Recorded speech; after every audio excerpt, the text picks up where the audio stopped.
Hi friends, இது பார்த்தீங்கன்னா blouse இப்போ தான் நான் கற்றுக்கிறேன். எனக்கு கற்றுக்கிறதுக்கு ரொம்ப விருப்பம். என்னுடைய ப்ளவுஸையாச்சும் நான் தைச்சி போட்டுக்கணும் அப்படின்றவங்களுக்காக இந்த வீடியோ நான் அப்லோட் பண்ணுறேன். சரிங்களா? இது என்னென்னு பார்த்தீங்கன்னா, புதுசாக கற்றுக்கிறவங்களுக்கு அளவு ப்ளவுஸ் வச்சு மெஷர்மெண்ட்ஸ் வச்சு பண்ணும்பொழுது ப்ளவுஸ் நம்ம கற்றுக்கும்பொழுது நிறைய பேருக்கு தெரியறதில்ல. அதை ஈஸியாக கற்றுக்க முடியாது. இது பார்த்திங்கன்னா, இப்போ நம்ம ஹாமோட அகலமும் கழுத்தோட இதுவும் வச்சு நம்ம முதுவோட அகலத்தை நம்ம நிர்ணயிக்க போகிறோம். ஒரு லைனிங் எடுத்திருக்கேன். இப்போ நான் போட்டிருக்கிறது லைனிங் பீஸ் தான் போட்டிருக்கேன். 3/4 மடிச்சிருக்கேன். 3/4 பாருங்கள். இப்போ பாடியை ரெண்டாக என்னோடய ஃபோல்டிங் சைடு இந்த சைடில் இருக்க மாதிரி நான் போட்டிருக்கேன். போட்டுட்டு இப்போ ப்ளவுஸோட ஹாம் இருக்குது இல்லைங்களா, அந்த இடமும் நெக்கோட ஓரமும் கரெக்டாக அந்த ஃபோல்டிங் வர மாதிரி வச்சு மடிச்சுக்கிட்டேன். கீழே பிசுறு தட்டாமல் கட் பண்ணி எடுத்துக்கிட்டேன். சரிங்களா? இப்போ நான் கட் பண்ணுறது பார்த்திங்கன்னா லைனிங் தான் கட் பண்ணுறேன். சரிங்களா? ஒரு ப்ளவுஸுக்கான லைனிங்கை தான் நான் இப்போ உங்களுக்கு சொல்லித்தரேன். இப்போ நான் கீழே என்ன பண்ணுறேன்னு பார்த்தீங்கன்னா, ஒரு 1 இன்ச் அவ்வளவுக்கு நான் ஒரு மடித்து தைக்கிறதுக்காக நான் அந்த இடத்துல விட்டுட்டு ஃபுல் லென்த்து பேக்கோட ஃபுல் லென்த்து நம்ம எடுக்கிறோம். எடுத்துகிட்டு ஒரு ஸ்ட்ரெயிட்டாக ஒரு ஸ்கேல் ஒன்று வச்சு அதை அப்படியே மடிச்சுக்கலாம். பேக்கோட ஷோல்டர் டு ஹிப்பு வரைக்கும் ஒரு உயரம் எடுத்து நம்ம மார்க் பண்ணிவிட்டு அந்த இடத்துல ஒரு ஸ்கேல் ஒன்று வச்சு மடிச்சுக்கிறோம். மடிச்சுட்டு இப்போ இந்த ஃபோல்டு ரெண்டுத்தையும் கரெக்டாக வச்சு நம்ம சரி பண்ணிக்கிறோம். சரிங்களா? இப்போ பார்த்திங்கன்னா நம்ம ப்ளவுஸை திருப்பி மடிக்க போகிறோம். இப்போ நம்ம பேக் போர்ஷனுக்காக நம்ம அப்படி மடித்து வச்சுருந்தோம். இப்போ நம்ம ஃப்ரண்ட் போர்ஷன் எடுக்கிறதுக்காக நம்ம இப்படி திருப்பி மடிக்க போகிறோம். திருப்பி மடிக்கிறதுக்கு முன்னாடி ஷோல்டர் டு ஹிப்பு, அதாவது ப்ளவுஸோட ஃப்ரண்ட் பார்ட்டோட இடுப்பு பகுதி, அந்த கட்சோலி வரும் இல்லைங்களா, கட்சோலியோட 3 டாட், அந்த 3வது ஃபஸ்ட்டு டாட்டோடைய அந்த உயரம் நம்ம எடுக்க போகிறோம். அந்த உயரம் எடுத்துகிட்டு அதை மட்டும் நீங்கள் மார்க் பண்ணிங்க. ஃபஸ்ட்டு அந்த மார்க் பண்ணிவிட்டு அதுக்கப்புறம் ப்ளவுஸை நம்ம ஃப்ரண்ட் போர்ஷன் முன்னாடி வர மாதிரி நம்ம மடிச்சுக்க போகிறோம். அப்போ தான் நமக்கு எல்லா அளவுகளும் கொஞ்சம் ஈஸியாக மார்க் பண்ணுறதுக்கு ஈஸியாக இருக்கும். இப்போ நான் ஃபோல்ட் பண்ண மடிப்பு எங்கே இருக்குதுன்னு தேடி உங்களுக்கு தெரியறதுக்காக நான் ஒரு மார்க் கொடுக்குறேன் அந்த இடத்துல. இப்போ அது வரைக்கும் தான் நம்ம ஃபோல்ட் பண்ணி வச்சுருக்கோம். ஒரு துணியை நம்ம மடித்து வச்சுருக்கோம் இல்லையா, இது வரைக்கும் தான் மடிச்சிருக்கோம். இந்த இடத்த நம்ம மார்க் பண்ணியாச்சு. இப்போ என்ன பண்ணுறேன் அப்படின்னு கேட்டிங்கன்னா, ஷோல்டரில் கரெக்டாக ஒரு 1 சென்டிமீட்டர் கீழே நான் அந்த ப்ளவுஸை வச்சுருக்கேன். ஏன்னா 1 சென்டிமீட்டர் நம்ம மடித்து தைக்கிறதுக்கு இடம் வேணும் இல்லைங்களா, அதுக்காக அந்த 1 சென்டிமீட்டர் கீழே நான் மடித்து வச்சுட்டு, இப்போ கழுத்து பார்த்திங்கன்னா நமக்கு ப்ளவுஸை ஃப்ரீயாக விட்டு நம்ம அளவு எடுக்கும்போது ரொம்ப ப்ராடாக அகலமாயிடும். ஷோல்டர் இறங்க ஆரம்பிச்சிடும். அந்த மாதிரி இல்லாமல் கொஞ்சம் ஷோல்டரை முன்னோக்கி பிடிச்சி நம்ம எடுக்கணும். இந்த 1 சென்டிமீட்டர் கீழே கரெக்டாக நம்ம இந்த சைடில் மார்க் பண்ணிட்டோம். அது ஒரு 2.25 இன்ச்சு வந்திருக்கு எனக்கு. சரிங்களா? இப்போ அந்த ஃப்ரண்ட் நெக்கு அப்படியே பொறுமையாக அப்படி வளைச்சி பிடிச்சி நம்ம ஃப்ரண்ட் அந்த மடிப்பு வரைக்கும் கொண்டு அந்த இடத்துல ஃப்ரண்ட் நெக்குக்கான மடிச்சுக்கிறோம். இப்போ பேக் போர்ஷன் மேல் துணியை மேலே மடித்து போட்டோம் இல்லைங்களா, அந்த துணியை லைட்டாக எடுத்துகிட்டு இப்போ பேக் போர்ஷனுடைய நெக்கோட ஹைட்டு, முதுகு உயரம் நம்ம மார்க் பண்ணியாச்சு.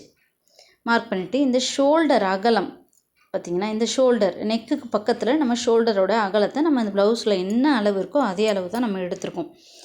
இப்போ பார்த்திங்கன்னா இந்த ஹார்மோல் சுற்றளவை கரெக்டாக நம்ம ஷோல்டரில் கரெக்டாக வச்சுட்டு நம்ம அந்த கச்சா நமக்கு ஸ்டிச்சிங் ப்ளவுஸில் கச்சா இருக்கும் இல்லைங்களா, நான் இப்போ மார்க் பண்ணி காட்டுறேன் பாருங்கள். இந்த இடம் தான் இன்டூ ஆகுது. அதாவது ஒரு கையும் ஒரு பாடி பீஸும் இணையிற இடமா அது இருக்குது. அந்த ஃபைனல் ஸ்டிச் எனக்கு அந்த இடத்துல தான் வந்திருக்கு அந்த ப்ளவுஸில். சரிங்களா? நான் அந்த இடத்துல உங்களுக்கு ஒரு இன்ட்டு மாதிரி போட்டு காட்டிட்டு அதே இன்ட்டுவை தான் நான் கீழே கிளாத்தில் கொடுத்துருக்கேன். இது இப்போ நான் என்ன மார்க் பண்ணுறேன்னா, இந்த ஸ்டிச்சிங் எந்த இடத்துல ஸ்டிச்சிங் இருக்கோ அதை நான் ப்ளவுஸில் மார்க் பண்ணி காமிச்சிருக்கேன்.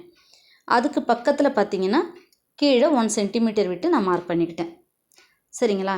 இப்போ நம்ம ஒரு ஸ்ட்ரைட் ஸ்கேல் வச்சு நம்ம இந்த நெக்குக்காக நம்ம வரைஞ்ச அகலம், நம்ம ஷோல்டருக்காக எடுத்தது எல்லாத்தையுமே ஒரு ஸ்ட்ரெயிட் லைன் போட்டுக்கலாம். இது உங்களுக்காக இது ரொம்ப ஈஸியாக இருக்கும். நீங்கள் அளவு ப்ளவுஸ் வச்சு கட் பண்ணும்பொழுது பார்த்திங்கன்னா, நிறைய பேருக்கு என்ன பிரச்சனை வரும், ஒரு தையல் கிளாஸ் போயிட்டு கற்றுக்குறவங்களுக்கு கூட இந்த கேல்குலேஷன் தான் மிஸ் ஆகும். கரெக்டாக கேல்குலேட் பண்ணி எந்த இடத்துல நம்ம கூடுதலாக விடணும் அப்படின்றதெல்லாம் நிறைய மிஸ் ஆகும். இப்போ அது இல்லாமல் இருக்கிறதுக்கு இப்போ நம்ம அளவு ப்ளவுஸ் வச்சு கட் பண்ணுறது எவ்வளோ ஈஸின்றதை நான் சொல்லித்தரேன். இப்போ நெக்கு பார்த்திங்கன்னா நம்ம நம்ம அந்த ப்ளவுஸில் எந்த ஷேப்பில் இருந்தோ அதே ஷேப்புக்கு நான் இதில் மார்க் பண்ணிட்டேன்.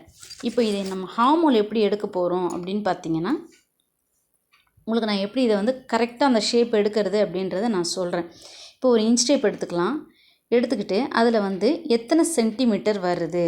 இப்போ எனக்கு இங்கே பார்த்திங்கன்னா ஒரு 14 சென்டிமீட்டர் வந்தது. 14 சென்டிமீட்டரை நான் 15 ஆமாம் 15 சென்டிமீட்டர் வந்தது. நான் 7.5 சென்டிமீட்டர் ரெண்டாக அந்த இன்ச் டேப்பை மடித்து ஒரு மார்க் பண்ணிக்கிட்டேன். இந்த பக்கம் பார்த்திங்கன்னா அதே மாதிரி ஒரு 10 12 வந்திருந்தது. ஆமாம் 11 வந்திருந்தது. அதை 2ஆக மடித்து 5.5 சென்டிமீட்டருக்கு ஒரு மார்க் பண்ணிக்கிட்டேன். இப்போ ரெண்டுத்துக்கும் மிட்டு எடுத்திருக்கோம். இவ்வளோ தான், வேறு ஒன்றுமே இல்லை. இதுக்கு சென்டர் என்ன, இதுக்கு சென்டர் என்னன்னு எடுத்திருக்கோம். இப்போ ஒரு ஃப்ரெஞ்ச் கர்வ் எடுத்து இந்த சென்டர் டு சென்டர் நம்ம மார்க் பண்ணோம் இல்லைங்களா, அந்த 2 பாயிண்ட்டும் கரெக்டாக உட்கார்ற மாதிரி நம்ம ஒரு மார்க் நம்ம ஷேப் கொடுக்க போகிறோம். அந்த ஃப்ரெஞ்ச் கர்வ் வச்சு கொடுக்கும்பொழுது உங்களுக்கு வந்து ரொம்ப அழகாக பர்ஃபெக்டாக இருக்கும். இந்த சென்டர் மார்க் இருக்குது இல்லைங்களா, பார்த்தீங்களா எப்படி கரெக்டாக உட்காருதா? இதுதான் வந்து கரெக்டான ஷேப். இந்த ஷேப் கொடுக்கும்பொழுது பார்த்திங்கன்னா இந்த இடத்துல லூஸும் வராது, நமக்கு தொய்யவும் செய்யாது ப்ளவுஸு.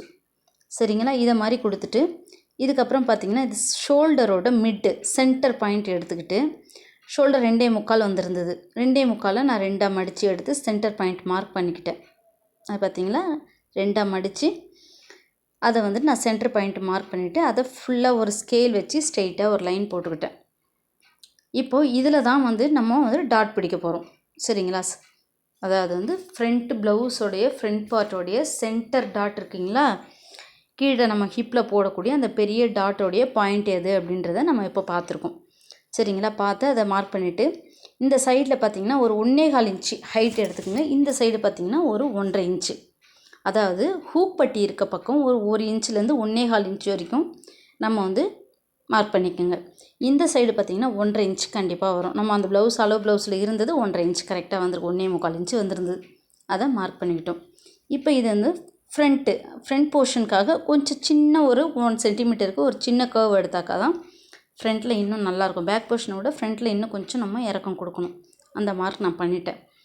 சரிங்களா, இதை வந்து இந்த ஷேப்புக்கு இப்படியே நம்ம கட் பண்ண போகிறோம். கட் பண்ணிவிட்டு நம்ம எது வரைக்கும் மார்க் பண்ணி வச்சுருக்கோம், இது வரைக்கும் தான் நம்ம ஃபோல்டு இருக்குது, அது வரைக்கும் மார்க் பண்ணதை நம்ம கட் பண்ணி இந்த பீஸ் அப்படியே தனியாக எடுத்துடலாம். சரிங்களா, இது மாதிரி நீங்கள் கட் பண்ணும்போது ரொம்ப ஈஸி, ரொம்ப குழப்பிக்கவே வேண்டாம், ரொம்ப ஈஸியாக ஒரு டைமுக்கு 2 டைம் வீடியோ பார்த்தீங்க அப்படின்னா ரொம்ப ஈஸி. இப்போ வந்து நம்ம ஃபஸ்ட்டு லைனில் தான் நம்ம கட்டிங் கொடுக்கணும். ஏன்னா இது பேக் போர்ஷனும் சேர்த்து இருக்குது, 2 போர்ஷனையும் சேர்த்து நம்ம கட் பண்ணுறோம். ஷோல்டர் வந்து லைட்டாக கிராஸ் கொடுத்துருக்கேன் மார்க் பண்ணி, அந்த கிராஸையும் கட் பண்ணி அந்த எதோடு நிறுத்துங்க, நெக்கு மார்க்கோடு நிறுத்திக்குங்க. நிறுத்திட்டு இப்போ இந்த இடத்துல நம்ம எங்கே ஸ்டிச்சஸ் போடணுமோ அந்த இடத்துல ஒரு சின்னதாக ஒரு வி கட். சரிங்களா, அதை போட்டுட்டு இப்போ ஃப்ரண்ட்டு பீஸ் மேலே இருக்க 2 கிளாத்தை மட்டும் எடுத்துகிட்டு அந்த ஃப்ரண்ட்டுக்கு சின்னதாக ஒரு கர்வ் கொடுத்துருந்தீங்களா, அந்த இடத்த கொஞ்சம் கட் பண்ணி எடுத்துடலாம். சரிங்களா, இப்போ ஃப்ரண்ட் கர்வும் அந்த லைட்டாக வந்து ஒரு 1 சென்டிமீட்டருக்கு நம்ம கட் பண்ணி எடுத்துட்டோம். இப்போ நெக் போர்ஷன் வந்துருச்சு. இப்போ நான் ஃப்ரண்ட் பீஸை மட்டும் கையில் தனியாக எடுத்திருக்கேன். பேக் போர்ஷன் தனியாக கீழே இருக்குது. 2 பீஸ் இருக்கிறத நான் கீழே விட்டுட்டு 2 பீஸை கையில் பிடிச்சிருக்கேன். இப்போ ஃப்ரண்ட் நெக் மட்டும் நான் கட் பண்ணி எடுத்துட்டேன். சரிங்களா, இப்போ பேக் நெக்குக்கு அதிலேருந்து ஸ்ட்ரெயிட்டாக ஒரு லைன் எடுத்துக்கலாம். ஸ்ட்ரெயிட்டாக ஒரு லைன் போட்டுட்டு அதே மாதிரி கீழேயும் எவ்வளோ ஹைட் எடுத்து நான் ஒரு மார்க் பண்ணி வச்சுருக்கேன் இல்லைங்களா, அதில் ஒரு குறுக்கு லைன் போட்டுக்கலாம். போட்டுக்கிட்டு இப்போ நம்ம ஃப்ரெஞ்ச் கர்வ் வச்சு தான் இதை நம்ம மார்க் பண்ண போகிறோம். ஃப்ரெஞ்ச் கர்வில் எப்படி வச்சிங்கனாலும் இந்த கோட்டுக்கும் அந்த கோட்டுக்கும் கனெக்ட் ஆகும். இப்போ நமக்கு எப்படி தேவை அப்படின்றது மட்டும்தான் இப்போ நம்ம பார்க்கணும். இப்போ நான் ஃபஸ்ட்டு ஒரு மார்க் பண்ணுறேன். சரிங்களா, இது ஒரு ஷேப்பு. இந்த ஃப்ரெஞ்ச் கர்வே கொஞ்சம் இப்படி திருப்பி வைக்கும்பொழுது அடுத்து ஒரு ஷேப் கிடச்சிரும். சரிங்களா, இதையே வந்து இன்னும் கொஞ்சம் கிராஸ் பண்ணி வேறு மாதிரி வைக்கும்பொழுது அடுத்து ஒரு ஷேப் கிடைக்கும். அப்போது வந்துட்டு நம்ம வந்துட்டு நமக்கு எப்படி தேவை, அவங்க கஸ்டமர் எப்படி கேட்டிருக்காங்க அப்படின்றத பொறுத்து தான் நம்ம டிசைட் பண்ண போகிறோம். எனக்கு இந்த 2 கர்வுமே தேவையில்லை. ஃபஸ்ட்டு எடுத்தோம் இல்லைங்களா ஒரு பெண்டு, அதுதான் எனக்கு தேவை. அந்த ஷேப் தான், அந்த தான் யூ நல்லா இருக்கும். அதனால் நான் இப்போ அந்த யூ தான் நான் எடுக்க போகிறேன். சரிங்களா, இப்போ அப்படி பார்த்திங்கன்னா நம்ம ஃப்ரெஞ்ச் கர்வை எப்படி வச்சு யூஸ் பண்ணுறோம் அப்படின்றதும் நமக்கு ஒரு விதம் இருக்குது. அதை வந்து நம்ம எந்த விதத்தில் வச்சு யூஸ் பண்ணுறோமோ அந்த ஷேப் தான் நமக்கு கிடைக்கும். அதையும் நீங்கள் தெரிஞ்சுக்கணும். சரிங்களா, இப்போ வந்துட்டு அதே மாதிரி நம்ம கை கட் பண்ணலாம். கை வந்து இப்போ சைடில் நம்ம அந்த கரை பீஸ் வந்து நம்ம கட் பண்ணி தள்ளணும் இல்லைங்களா, நம்ம ஃப்ரண்ட் போர்ஷன் பேக் போர்ஷன் எடுத்துகிட்டு இன்னொரு கரை பீஸ் இருக்கும், அந்த பீஸை வந்து நம்ம மடிக்கிறோம், 4ஆக மடிச்சுக்கிறோம். சரிங்களா, இது வந்துட்டு பார்த்திங்கன்னா கரெக்டாக 1 மீட்டர் கிளாத். இது அவங்க வந்துட்டு மேக்ஸிமம் ஒரு 34 to 36 சைஸில் ப்ளவுஸ் அவங்க கொடுத்துருக்கிறது. இது பார்த்திங்கன்னா 1 மீட்டர் கொடுத்துருக்காங்க லைனிங். சரிங்களா, இதை வந்துட்டு நம்ம அப்படியே வந்து 4ஆக மடிக்கும் பொழுது அவங்களுக்கான கையான சுற்றளவு கரெக்டாக கிடைக்கும். இப்போ பார்த்திங்கன்னா கையோட ஹைட், ஏன்னா இதை வந்து நான் எப்படி பண்ணுவேன்னா லைனிங்கை நான் மடித்து தைக்க மாட்டேன். அதனால் நான் கரெக்டாக வந்து அந்த கரெக்டாக கையோட ஹைட் எடுத்துக்கோங்க. ஹாமில் என்ன மார்க் இருக்குதுன்னு எடுத்துக்கோங்க. ஹாம் கிட்ட வந்துட்டு ஒரு இன்ட்டு, அதாவது நம்ம கையும் பாடி பீஸும் இணையிற இடத்துல ஒரு இன்ட்டு போட்டு காட்டுறேன். அதுதான் வந்து அந்த இன்ட்டு தான் நாங்கள் கீழே இப்போ துணியை எடுத்துகிட்டு நான் மார்க் பண்ணது. சரிங்களா. அதை மார்க் பண்ணி வச்சுருக்கேன் பார்த்தீங்களா. இப்போ அது எல்லாத்தையும் நம்ம இணைக்க போகிறோம். இப்போவும் ஒரு ஃப்ரெஞ்ச் கர்வ் வச்சு தான் நம்ம இணைக்க போகிறோம். இந்த ஷேப் கொடுக்க போகிறோம். இப்போ நம்ம இதை பாதி வரைக்கும் தான் இதை கொடுக்க போகிறேன். இந்த ஷேப் மட்டும் பாதி வரைக்கும் நம்ம எடுத்துக்கிட்டு ஃப்ரெஞ்ச் கர்வை அப்படியே திருப்பி போடுங்க. அப்படியே இப்படி திருப்பி போட்டுட்டு இப்படி கொடுக்கும்போது அது கொஞ்சம் குடஞ்சி எடுத்த மாதிரி வரும் அந்த இடம். எப்படி அதை அப்படியே எடுக்கும்போது நல்லா வெளியில் பிதுங்கிட்டு வர மாதிரி இருக்கும். இதையே நம்ம இப்படி திருப்பி கொடுக்கும்போது அந்த கர்வ் வந்து நல்லா உள்ளே குடஞ்சி எடுத்த மாதிரி இருக்கும். அப்படி எடுக்கும்போது இன்னுமே நல்லாயிருக்கும். கையோட ஷேப்பு நம்ம அட்டாச் பண்ண பிறகு ரொம்ப அழகாக இருக்கும் பார்க்குறதுக்கு. இப்போ நம்ம கையை கட் பண்ணி எடுத்துகிட்டு சென்டர் நாச் ஒன்று போட்டுக்கலாம். சென்டர் வி கட் போட்டுட்டு கையோட சுற்றளவும் நம்ம கட் பண்ணி எடுத்துக்கிறோம். எந்த இடத்துல ஸ்டிச்சஸ் போட போகிறோமோ அந்த இடத்துலையும் ஒரு வி கட் போட்டுக்கலாம். ஏன்னா இதையெல்லாம் நமக்கு வந்து அப்பப்போ நம்ம அளந்து பார்த்து செய்ய முடியாததுனால நம்ம இந்த வி கட் வந்து அங்கங்கே கொடுக்குறோம். இப்போ நான் இது ஏற்கனவே உங்களுக்கு வந்து ஒரு வீடியோ போட்டிருப்பேன். ஸ்லீவ் வந்துட்டு நம்ம அந்த ஃப்ரண்ட் ஷேப் எப்படி எடுக்கிறது, பர்ஃபெக்டாக எப்படி எடுக்கிறது அப்படின்றதுக்காக நான் ஏற்கனவே ஒரு வீடியோ போட்டிருக்கேன். இப்போ அந்த மாதிரி தான் நான் கட் பண்ணுறேன். முன்னாடி ஒரு 2 பீஸை மட்டும் முன்னாடி தள்ளி பிடிச்சி ஒரு 1 இன்ச்சு முன்னாடி இழுத்து பிடிச்சி அந்த ஷேப் எடுத்து நம்ம கட் பண்ணிக்கிறோம் ஃப்ரண்ட்டுக்காக. ஸ்லீவோட ஃப்ரண்ட் போர்ஷனில் அந்த ஒரு வளைவு கொடுத்தோம்னா தான் நல்லா இருக்கும். அதனால் இதை நம்ம கட் பண்ணுறோம். கட் பண்ணியாச்சு. இப்போ ஸ்லீவ் பார்த்திங்கன்னா கரெக்டாக நம்ம திருப்பி போட்டு பார்க்கும்போது பார்த்திங்கன்னா அந்த 1 சென்டிமீட்டர் அளவுக்கு கரெக்டாக ஷேப் எடுக்கப்பட்டிருக்கும். நீங்கள் இந்த மாதிரி அளவு ப்ளவுஸை போட்டு கட் பண்ணும்போது நேரமும் ரொம்ப மிச்சமாகும். ரொம்ப வந்து கேல்குலேஷன் அது இது அப்படின்னு சொல்லிட்டு நிறைய பேருக்கு அந்த கேல்குலேஷனில் மிஸ் ஆகிற பிரச்சனை இதில் வராது. சரிங்களா. இப்போ வந்துட்டு இது வந்துட்டு நான் வந்துட்டு தச்சு திருப்ப போகிறேன். இந்த ப்ளவுஸ் வந்துட்டு அவங்க வந்து ஹெம்மிங்கும் அவங்களுக்கு பிடிக்காது, ஹெம்மிங்கும் பிடிக்காது, பைப்பிங்கும் பிடிக்காது. ஸோ இவங்க என்ன கேட்டிருக்காங்கன்னா, எனக்கு தச்சு திருப்பி கொடுங்க, எனக்கு ஸ்டிச்சஸ் போடுங்க. நெக்கில் வந்து 1 ஸ்டிச்சஸ் 2 ஸ்டிச்சஸ் கேட்பாங்க. அந்த மாதிரி இப்போ நம்ம தச்சு திருப்ப போகிறதுனால இப்போ சுடிதாருக்கெலாம் எடுக்கிற மாதிரியே நான் தச்சு திருப்புவேன். இப்போ அது மாதிரியே என்ன பண்ணுறோம், கீழே ஒரு 1.5 இன்ச்சு உயரம், சைடில் ஒரு 1.5 இன்ச்சு அகலத்துக்கு இந்த நெக் பீஸ் நம்ம கட் பண்ணி எடுத்து தள்ளணும் இல்லைங்களா. பாடி பீஸ்லேருந்து நெக்குக்காக ஒரு போர்ஷன் கட் பண்ணி எடுக்கும்போது நெக் பீஸ் தனியாக ஒதுங்கும். அதை வச்சே நம்ம மார்க் பண்ணிக்கலாம். அந்த நெக் பீஸ் பிட் இருக்கும்ல, அதை வச்சே நம்ம மார்க் பண்ணிவிட்டு இது தச்சு திருப்பத்துக்காக லைனிங்லேருந்து ஒரு கிளாத்து நம்ம 1.5 இன்ச்சு சுற்றியும் எல்லா பக்கமும் ஒரு 1.5 இன்ச்சு இருக்க மாதிரி கட் பண்ணி மார்க் பண்ணி நீங்கள் இது தனியாக கட் பண்ணி எடுத்துக்கோங்க. இதுலேயே தான் நம்ம ஃப்ரண்ட்டுக்கும் இப்போ கிளாத்தே இல்லாத மாதிரி தெரியும். இப்போ பார்த்தீங்கன்னா என்னடா இது இப்போ பேக் பீஸ்க்கு மட்டும்தான் வந்திருக்கு, ஃப்ரண்ட்டுக்கு இல்லை அப்படின்ற மாதிரி தெரியும். ஆனால் இதில் தான் நம்ம வந்து ஃப்ரண்ட் போர்ஷனுக்கும் நம்ம எடுக்க போகிறோம். நான் அதை எப்படி எடுக்கிறேன் அப்படின்றத நான் உங்களுக்கு காமிக்கிறேன். சரிங்களா. நீங்கள் இந்த மாதிரி பண்ணிங்க அப்படின்னும்போது ரொம்ப நேரமும் முச்சு ஈஸியாகவும் கற்றுக்கலாம். எனக்கு தைக்க தெரியும், எனக்கு கட் பண்ண தெரியலை அப்படின்னு நிறைய பேர் சொல்லுவாங்க. எனக்கு கட்டிங் மட்டும் கரெக்டாகவே வர மாட்டேங்குது, ஆனால் என்னால் ப்ளவுஸ் தைக்க முடியுது அப்படின்றாங்க. அவங்களுக்காக வந்து இந்த வீடியோ வந்து ரொம்ப யூஸ்ஃபுல்லாக இருக்கும். நீங்கள் ட்ரை பண்ணி பாருங்கள். ட்ரை பண்ணி பார்த்துட்டு எதனா டவுட்னாக்கா வந்துட்டு நீங்கள் கமெண்ட் செக்ஷனில் எனக்கு சொல்லுங்கள். நான் அதுக்கு உங்களுக்கு டவுட் நான் கிளியர் பண்ணுறேன். சரிங்களா. இப்போ பாருங்கள், இங்கே இருக்கிற பேலன்ஸில் தான் நம்ம ஃப்ரண்ட் நெக்குக்கு நம்ம கட் பண்ணி எடுக்கிறோம். இது பார்த்திங்கன்னா ஒரு 1.25 இன்ச்சு தான் நமக்கு கிடச்சிருக்கு. போதும், 1.25 இன்ச்சுக்கு கிளாத் இருந்தால் போதும், உள்ளே தச்சு திருப்புறதுக்கு இது போதும் அப்படின்றதுனால நான் கட் பண்ணி எடுத்திருக்கேன். அளவு ப்ளவுஸில் வந்துட்டு நம்ம என்ன பண்ணுவோன்னா, ஒரு ப்ளவுஸ் வந்து நம்ம மெஷர்மெண்ட்டோடு எடுத்து நம்ம கட் பண்ணி தைக்கும் பொழுது ஒரு அளவு எடுத்து அதை 4ஆக பெருக்கி அதுக்கப்புறம் 4 இன்ச்சு கூட்டு 2 இன்ச்சு குறை அப்படி இப்படின்னு சொல்லும்போது நிறைய பேர் குழம்பிடுவாங்க. அந்த குழப்பம் இல்லாமல் இருக்குது அளவு ப்ளவுஸை போட்டு கட் பண்ணும்போது அது வந்து அந்த பிரச்சனையே வராது.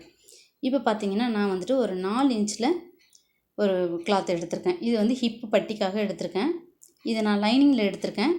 இதை வந்து ஸ்ட்ரெயிட் லைன் போட்டுட்டு நம்ம வந்து அந்த கர்வ் கொடுக்க போகிறோம். இடுப்புக்கு வந்து நம்ம பட்டி உட்கார போகிற இடத்துல ஒரு சின்ன கர்வ் கொடுக்க போகிறோம். அதுக்காக இதை நான் மார்க் பண்ணியிருக்கேன். முன்னாடி இருந்து லைட்டாக ஒரு சின்ன ஷேப் கொடுத்து அவ்வளோதான். இது வந்து இந்த பக்கம் ஷார்ட்டாக இருக்கும், என்னுடைய சைடில் ஷார்ட்டாக இருக்கும், அவுட்டர் சைடு வந்து லென்த்தாக இருக்கும். அவுட்டர் சைடு வந்துட்டு நம்ம வெளிப்பக்கம் ஹிப்பு சைடில் வந்து ஜாயிண்ட் ஆகும். இது பட்டி பக்கம் ஜாயிண்ட் ஆகிற மாதிரி கட் பண்ணியிருக்கேன். அதுக்காக அந்த அளவு நான் எடுத்திருக்கேன். சரிங்களா. நீங்களுமே இதே மாதிரி ட்ரை பண்ணுங்கள். இப்போ பாருங்கள், இந்த வீடியோ மொத்தமே பார்த்தீங்கன்னா 15 மினிட்ஸ். நான் இதை வந்து ஸ்பீடாக்கலை, ஓட்டலை, எதுவுமே பண்ணலை. எந்த ஸ்பீடில் நான் கட் பண்ணியிருக்கனோ அதே ஸ்பீடில் தான் உங்களுக்கு வந்து இந்த வீடியோ வந்து நான் அப்லோட் பண்ணியிருக்கேன். அப்போது ஒரு 15 நிமிஷத்தில் ஒரு ப்ளவுஸை வந்து நம்மளால் கட் பண்ண முடியும் அப்படின்னா அது ரொம்ப ஈஸி தானே. நீங்களும் ட்ரை பண்ணி பாருங்கள். 15 நிமிஷம் போதும். நான் சொல்கிற மெத்தடில் நீங்கள் கட் பண்ணிங்கன்னா 15 நிமிஷம் போதும். தாராளமாக ஒரு ப்ளவுஸை நீங்கள் கட் பண்ணி எடுத்துடலாம். கட் பண்ணிவிட்டு அழகாக ஸ்டிச்சிங் ஒரு 1 ஹவரோ இல்லை அவங்களோட கெப்பாசிட்டி பொறுத்தது. நீங்கள் இந்த மாதிரி ட்ரை பண்ணி பாருங்கள். எதனா டவுட்னால் எனக்கு கமெண்ட் செக்ஷனில் சொல்லுங்கள், நான் உங்களுக்கு கிளியர் பண்ணுறேன். சரிங்களா. பாருங்கள், front, back, sleeve, hip part, neck part, அதே மாதிரி ஹூக் பட்டி ஐப்பட்டி எல்லாமே வந்துருச்சு. இப்போ எவ்வளோ நேரம் ஆகிருக்கு? டோட்டலாக எதையுமே நான் ஸ்பீட் ஆக்கலை வீடியோ, சரிங்களா? இப்போ இதே ஸ்பீடில் பண்ணிங்கனாலும் உங்களால் பண்ணிட முடியும், கட் பண்ண முடியும். நீங்களும் ட்ரை பண்ணி பாருங்கள், சரிங்களா? வீடியோ பிடிச்சா லைக் பண்ணுங்கள், ஷேர் பண்ணுங்கள், கமெண்ட் பண்ணுங்கள், சப்ஸ்கிரைப் பண்ணுங்கள். டவுட்டுன்னா கமெண்ட் செக்ஷனில் கேளுங்க, சொல்கிறேன். தேங்க்யூ.